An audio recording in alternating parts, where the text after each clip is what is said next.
Reeves and Starmer, from the very beginning, has been like, it's dreadful, it's awful, we're not going to hide the truth, it's the unvarnished awfulness. And they're sick of that. Frankly, this government has communicated very, very poorly in terms of setting a narrative of what it's trying to do. Growth in the economy is so sluggish, and they are worried about and identify some of the structural things coming our way, potentially, for example, tariffs from the United States. For a government which has set its store and its creditworthiness by growth, it's a nightmarish picture. Before you watch today's episode, we want to remind you that tickets are on sale for the Newsagents live shows with HSBC UK. We're kicking off our tour at the Birmingham Symphony Hall on February the 17th. Then we're off to the Bridgewater Hall in Manchester the following week on the 24th. And finally, the Usher Hall in Edinburgh on March the 11th. Head over to Global Player to get your tickets for any of these dates. The link will be in the description below, and we're very excited to see you there. We live in an uncertain world, and the road ahead will have bumps on it. We expect inflation to increase this year to a peak of about.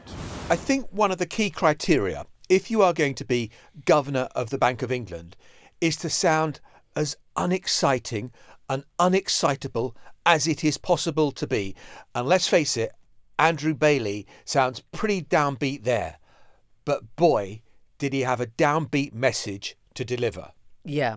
The Bank of England has cut interest rates to 4.5%, but in the same breath, it has also halved the forecast for growth for this country for the whole of the year.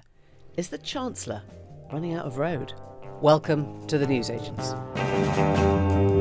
It's John. It's Emily. It's Lewis. And if you're Rachel Reeves, you're not going to be cracking open a bottle of bubbly or Prosecco this lunchtime. Because, cheers, Andrew. Cheers, Andrew, because Andrew delivered a real Debbie Downer of a speech full of kind of messages about the economy not really being as good as we thought, growth not being as vibrant. It was all pretty depressing what he outlined, and would suggest that for all Rachel Reeves talking up the economy and setting out a path for growth, Britain is mired by sluggish growth and rising prices, the deadly combination. Yeah, there is a word that you can use to describe what he described. He didn't use it himself, but it is stagflation. And the Bank of England is finding itself, in terms of the report that it is giving today, in a very unusual, really unusual situation.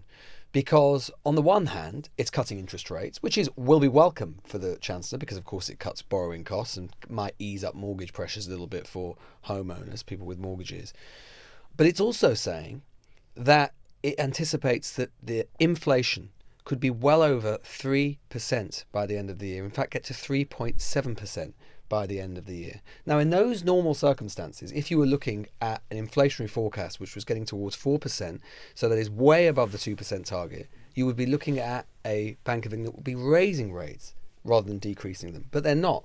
And they're not doing so because growth in the economy is so sluggish, and they are worried about and identify some of the structural things coming our way, potentially, for example, tariffs from the United States and wider instability in the global economy. For a government which has set its store and its creditworthiness by growth, it's a nightmarish picture.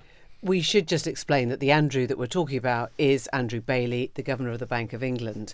And the whole point of his position is that he remains outside politics. As you know, Gordon Brown gave the Bank of England's Monetary Policy Committee independence from government, which is why the things that he is saying today will strike so much fear, I think, because they do sound slightly political. Because not only has he said that the economy is now expected to only grow by 0.75%, that's half of the November forecast, but he's also actually pointed directly at Rachel Reeves' decision to increase employers' national insurance contributions and said that that would hit both jobs and prices more than expected. So it's not just about, the buffering of world events. It's not just what Trump's doing in sort of crazy town today. He's pointing it and making the link directly back to a decision that the Chancellor made, knowing full well the impact that could have if she went ahead. The raising, in other words, of national insurance contributions for employers. And there was so much controversy over that at the time, and there was so much anxiety from business at the time. But this is now being mirrored in the stuff that's coming out of the independent Bank of England itself. You think of the efforts that this government made when it came to power to pin the economic problems that Britain faces on the previous Conservative administration, the 14 years of Tory misrule, blah, blah, blah, blah, blah. Yeah. We know the script, the 22 billion black hole. And some of that was justified. But there are, and what this points to and why it's so damning is the decisions that have been made since then, that while Rachel Reeves has been Chancellor, where the Bank of England governor is saying, well, hang on, what's happened is that consumer confidence has declined, business confidence has declined, the cost of employing low earners will rise by 5% because of the national insurance rise for employers. And so it goes on, that there is this list of problems where Rachel Reeves cannot turn around and say, well, that's the fault of the previous Conservative government. I mean, maybe she can say, look, the fact that I had to raise national insurance was because of this black hole. But it means that she's got some really unpalatable choices ahead now, which, broadly speaking, is she raise taxes again, or does she cut public spending? Well, I think that, in fairness, I mean, yes, clearly the next decision is controversial. I mean, the truth is, of course, you're also looking at an international macroeconomy which is very, very poor. I mean, look at what's happening in Europe. I mean, Germany, again, in recession once more. We could be in recession on the basis of these figures. It wouldn't take much of a shock for us to slip into recession, which would be a big political problem for the Chancellor. But what I'd also be worried about if I was looking at this is that not only do we have this bad inflationary outlook, which is being driven by the sorts of things that voters really hate, i.e. increases in energy bills and water bills, but actually, if you look at the details of what the MPC, the Monetary Policy Committee, who make this decision, there's 9 of them, they have a vote. It was a 7-2 vote to cut interest rates by 0.25%. The other 2 didn't want to increase rates or keep them where they were. They want to go further. They wanted to reduce them by 0.5%. There are 2 members of the MPC who are so concerned about the growth outlook that they actually wanted to go further and faster than the decision they've taken today. That's how concerned the Bank of England is about where the economy is heading. I would say that this morning our sort of WhatsApp group lit up with an extraordinary story by The Express. And I have to say that we have tried to source this story and we have found absolutely no truth from those that we've spoken to in government or on the front bench about this. But their exclusive is that the Prime Minister, Keir Starmer, is poised to unleash a major shake-up of his top team to revive what they call Labour's plunging popularity and fight back against reform. And that would include reshuffling his Chancellor, Rachel Reeves, bringing in Yvette Cooper to the Treasury to boost our fortunes. Now, I've spoken to 4 people about this who I would say are all pretty well sourced, and they've all got back to me and said it's absolute rubbish. I would say, just to sort of take you behind the curtains, generally, if there is a grain of truth or if there is an uncertainty, then people just don't respond to your messages. You know, people leave you unread or they don't get back to you. The fact that they came back and they slammed it dead means I think that they are confident that they, for what they know, they are saying it's absolute rubbish and she's not going to be replaced. But it is interesting that they got back so quickly, and this is coming on the day when presumably there is going to be a certain degree of discomfort amongst many in government who are reading, as you say, not just that the Bank of England's feeling shaky about this, but they're actually tracing it back to the things that she has done herself in the last 4 months. I think it's perfectly possible, from the history of previous reshuffles and kind of people being fired from jobs, that the story from The Express can be totally wrong but still have a grain of truth in it. I.e., there are people who are starting to think that maybe the problem is Rachel Reeves as the head of the Treasury, and therefore maybe we should be looking, and that we're never going to be able to turn it around while Rachel is the front figure for this.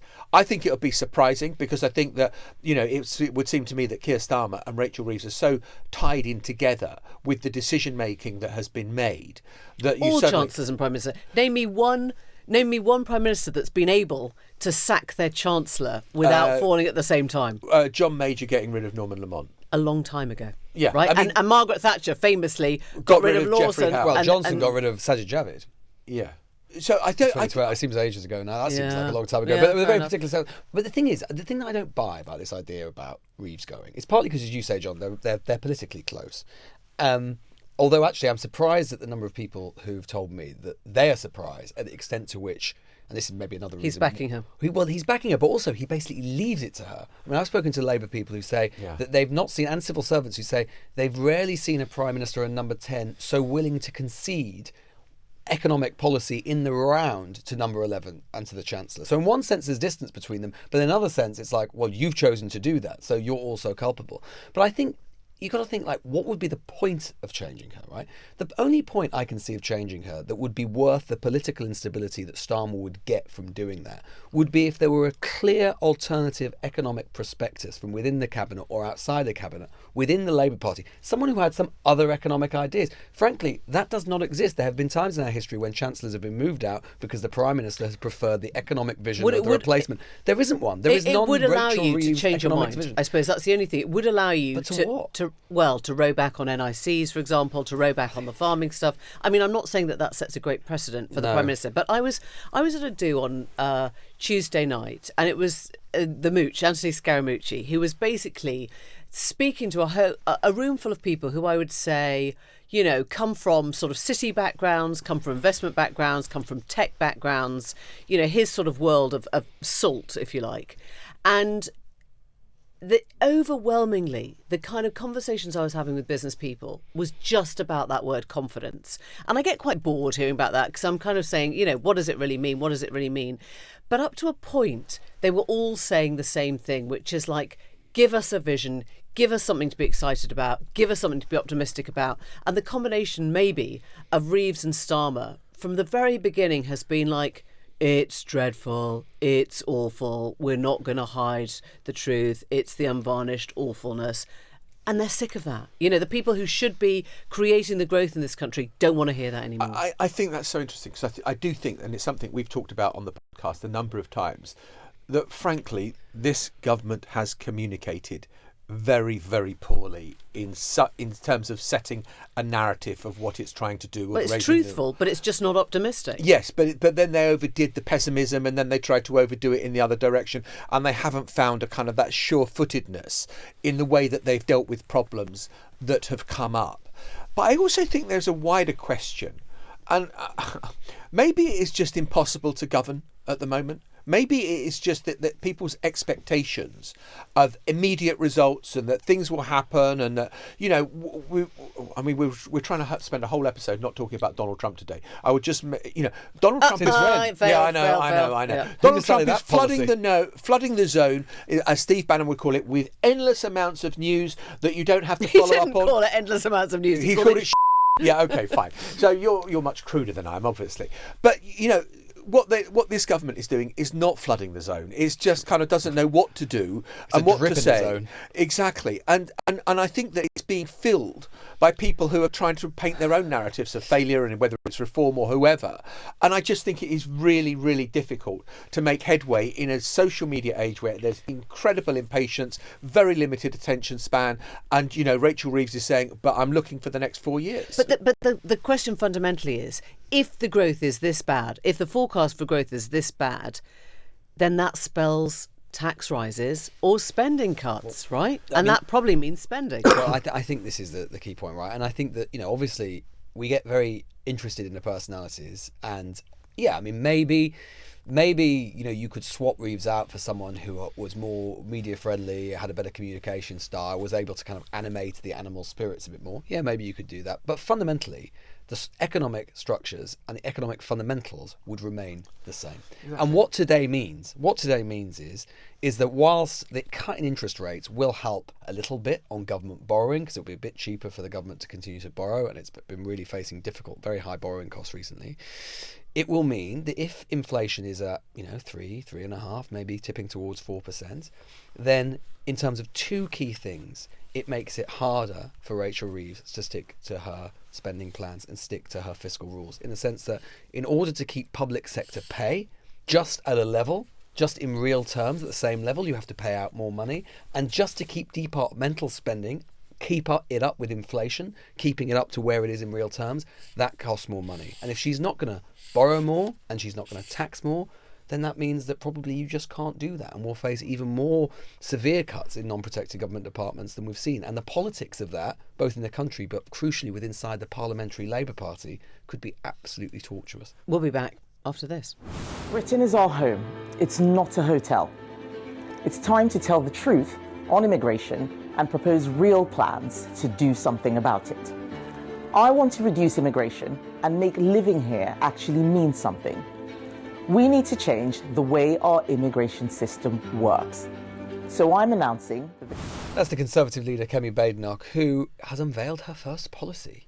She's a political figure who has decided and said repeatedly that she wasn't going to be rushed in to policy, but she has decided to come up with one today, and it is regarding, Kel Surprise, immigration, saying that migrants on work visas who claim benefits will be barred from settling indefinitely in the UK, and indeed that migrants, the period before which migrants can apply for indefinite leave to remain, which paves the way for British citizenship, should be extended from 5 to 10 years. And perhaps no surprise that Badenoch is choosing this particular policy, because we had the first poll this week which showed that not only was reform first in terms of voting intention, but the Tory party was 4 points behind in third place. She's suggesting that people who come here have to submit evidence which demonstrates they would be a net fiscal contributor to society in the coming years. What does that mean? It means that they could prove they would give more back to the economy than they would take out of it. In other words, don't come here expecting people to feel sorry for you. Come here if you think you can be good for this country. And I suppose the interesting thing about that is, and you're right, of course, it's off the back of where reform is and where the polls are and where people's heads are. But I also think that it is off the back of essentially a permission space that Trump has now given. Not just here, but all over the world. He said America first 8 years ago, and everyone said, oh, that's disgusting. That's a phrase that comes from America in the 1930s. Don't you realise it's got fascist, white nationalist overtones? And he said, yeah, suck that, basically. I believe in it, America first. And I guess what we're hearing in less explicit language from Kemi Badenoch is something that she thinks is an echo of that. You know, yeah, we're going to say Britain first. I mean, again, a difficult phrase to use. But she's going to say, if he's doing that in America and people love it, why can't I suggest something pretty similar here? She's not actually rounding up migrants and sending them back over the Mexican border, but she's saying, prove that you are worth something to us. We're not going to be the compassionate society that Britain had a sort of reputation for, I think, over the last 50 years. It's very interesting that the way people talk about immigration, the way it has changed so much. You know, if you think back kind of 30, 40 years to Reagan, when he was president in the United States of America, it was talking about how immigrants, the dream, that what they contribute. Bring me your poor. Bring me your poor, your huddled masses yearning to breathe free. Right. On the plinth of the Statue of Liberty. Yes, you know, America doesn't do that anymore. It's why are these foreigners coming to our bloody country now, rather than what they can contribute. And it's quite interesting, the debate that's going on with Elon Musk, who's talking about the need to bring in the brilliant people from abroad still. But what we've got from Kemi Badenoch there is making living here actually means something. And I heard that sentence from the clip we just played. What does that actually mean? I don't know if you saw the story that Elon Musk is trying to bring into DOGE, his Department of Efficiency, a Turkish-born citizen who he thinks is going to be an expert on helping him cut, waste. And Trump's put his foot down. It's the first time Trump's turned around and said to Musk, this does not look good. I'm trying to deport, 11 million of your foreigners, and you're trying to sneak another one into the Department of Efficiency. And that's the first crux. It's exactly as you say. Musk actually likes the energy and the vibrancy and the drive of the immigrant work culture, because sometimes, they're going to have better ideas and better entrepreneurship. I mean, there's a couple of things that are interesting about it, or sort of worth noting about the actual idea. One on the policy and one on the politics of it. But the policy side of it, I think this this feeds into a very long-established kind of trope which exists in British politics, which is the idea that basically Britain has a soft touch on these matters, right? That it's actually really easy to live here. And the truth is that actually, like, anyone who has gone through the citizenship process, or anyone who has had much interaction with the Home Office as a migrant, will tell you and know that is very much not the case, right? I often think the Home Office is a funny department, right? It's a department which is kind of central in some ways to every bit of British life, security, policing, and so on. But it's also a department where, if you're a law-abiding citizen, British citizen, chances are you'll never really come into interaction with it, apart from maybe at the border force or whatever it happens to be. I always say, having interviewed plenty of people for one reason or another who are navigating the kind of cold hand of the state through the Home Office, that if the average British person had much to do with the Home Office, they'd want to get rid of it. Because it actually has precisely the opposite of what Badenoch is sort of suggesting here. It is not a sort of welcoming, happy kind of environment, right? It often already wants to know from you endless amounts about your life, endless amount of paperwork. It can leave you hanging for months and months, years at a time. It can charge you loads of money for interacting with it and try and get the citizenship process. It already costs about £4,000 to get British citizenship. So you couldn't really make, just in terms of the actual nuts and bolts, taking it as a policy area, like, you couldn't actually, it's already very, very difficult if you're trying to get indefinite leave to remain. It's already very difficult to become a British citizen. It's also almost impossible to try and qualify what you would be worth to the state versus, what are you going to take from the state in terms of your kids' education? Maybe you don't have any kids. Maybe you don't know if you're going to have 2 kids or 3 kids or no kids, right? How do you know what you're going to earn? If you are saying, what are these people going to contribute? Yeah. When people have barely formed, you have no idea what they're going to contribute. There's no way of saying, OK, I've looked at your test scores. If I'm an entrepreneur, I might go bust twice and then become a billionaire. Exactly, right? and employ thousands of people. Right. I also think on the politics side of it, it's interesting. And I think that it's so interesting to watch Badenoch make the mistake that I think nearly all freshly minted opposition parties do, or parties that have gone from government to opposition, which is doing that thing, which is exactly the thing that Ed Miliband did in 2010, and to some extent that William Hague did in 97, which is she thinks that the way to kind of seek absolution from the electorate is to basically say, distance yourself. Us. You know how we were in government 6 months ago? We were we were terrible. Now elect us again. Now, if you just think about that as a political proposition just for 1 second, you can see how fallacious and how specious it is. Ed Miliband did, and then Corbyn did, and it took Keir Starmer, and maybe you'd say it took Keir Starmer and 20 years to say, actually, Blair got a few things right on this. He was elected 3 times by the electorate. Yeah, because guess what? Electorates don't, or who already, by definition of the fact they just chucked you out, already thought you were really bad. If they hear from you that you yourself were terrible, guess what? You have a credibility problem, right? And you can see why they do it, and it's a vice, because on the one hand, they've got to acknowledge that they were rejected by the electorate.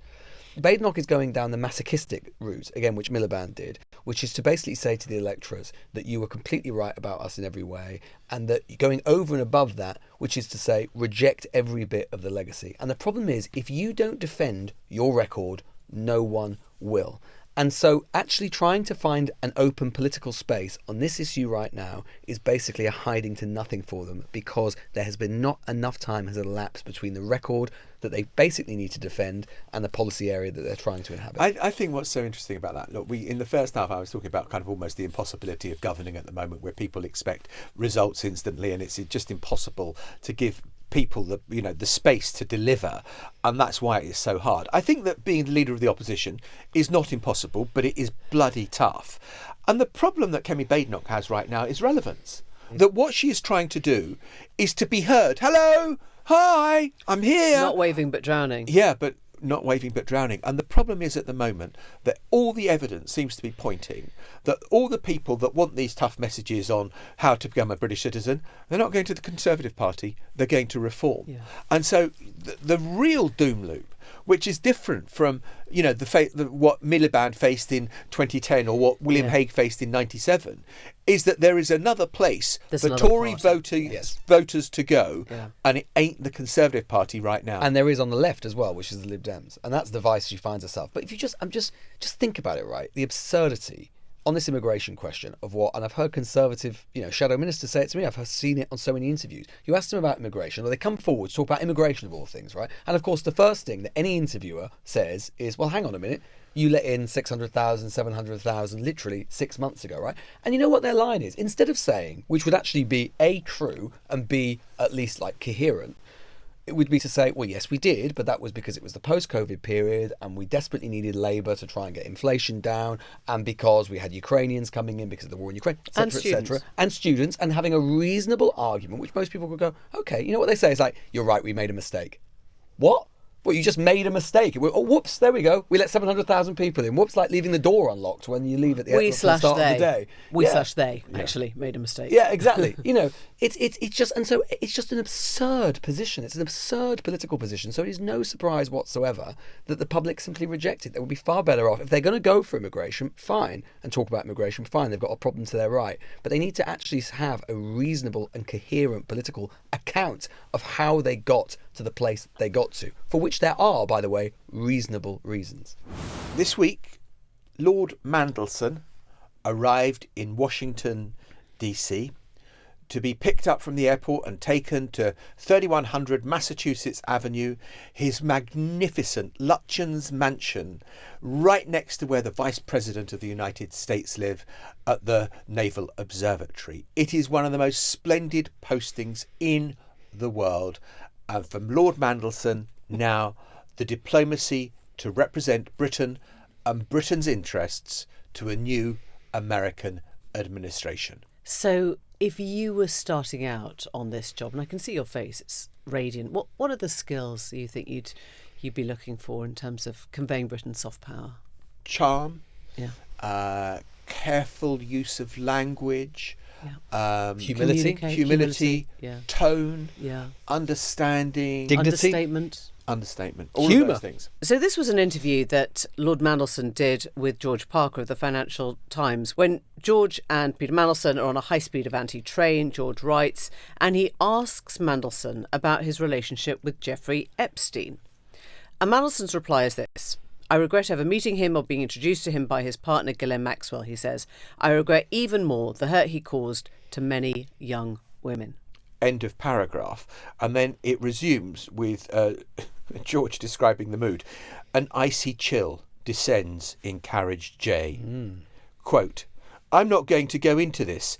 It's an FT obsession, and frankly, you can all f*** off, okay?